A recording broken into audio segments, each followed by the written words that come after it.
इंसान की जिद किस हद तक पहुंच सकती है आपको शायद अंदाजा भी नहीं होगा। एक कहानी सुनाता हूं, ध्यान से सुनिए। 14 अप्रैल 1957 एक ऐसे इंसान का जन्म हुआ जिसकी जिद के आगे सिर्फ धरती ही नहीं आसमान को भी झुकना पड़ा।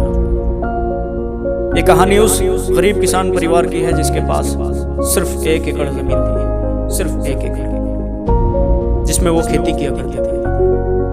और उसमें जो फसल उगती थी उससे 1 नहीं 2 नहीं 6 परिवारों का गुजारा होता था। गांव के सरकारी स्कूल से अपनी शुरुआती पढ़ाई पूरी की, मगर तब तक घर के हालात इतने खराब हो चुके थे कि पैरों में चप्पल भी नहीं थी, वो नंगे पैर घूमते थे। मगर एक जिद थी, और जिद इतनी थी कि दुनिया को बदलने का हौसला अपने साथ लेकर घूमते थे। कभी भी अपने इरादे कमजोर नहीं पड़ने दिए। एक समझदार इंसान सिर्फ पैसे कमा सकता है, लेकिन एक जिद्दी इंसान इतिहास लिखता है। इतिहास याद रखिएगा। उनके पिताजी ने अपनी आधी जमीन बेचकर उन्हें आगे पढ़ने का मौका दिया, उनको पढ़ाया, क्योंकि उनको एहसास हो गया था कि अगर पढ़ेंगे नहीं तो इनका भविष्य इसी खेत में रह जाएगा, वो कुछ नहीं कर पाएंगे।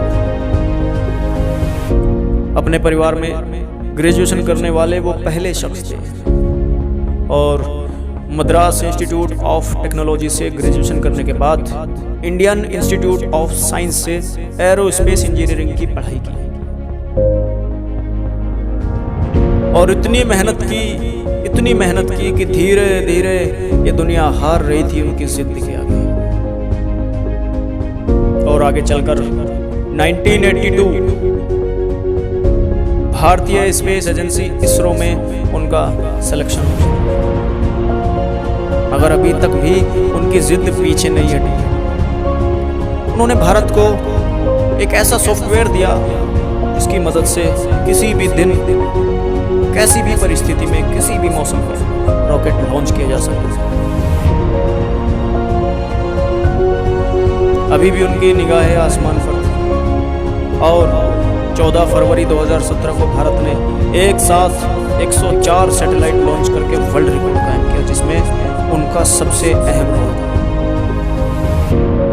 और भारत सरकार ने उन्हें अनेक पुरस्कारों से सम्मानित किया। 15 जनवरी 2018 को उन्हें भारतीय अंतरिक्ष अनुसंधान संगठन के अध्यक्ष पद पर नियुक्त किया गया। दोस्तों, मैं बात कर रहा हूं इसरो के वर्तमान अध्यक्ष के शिवन का। जी हाँ, के शिवन जी का, जिन्होंने 22 जुलाई 2019 के दिन चंद्रयान 2 को सफलतापूर्वक लॉन्च किया था। दोस्तों, अगर भीड़ में चलोगे तो सिर्फ सर दिखाई देंगे, सिर्फ सर। अकेले चलो, अकेले रास्ता बनाओ, और इतना जिद्दी हो जाओ कि ये दुनिया तुम्हारी जिद को तोड़ ना सके।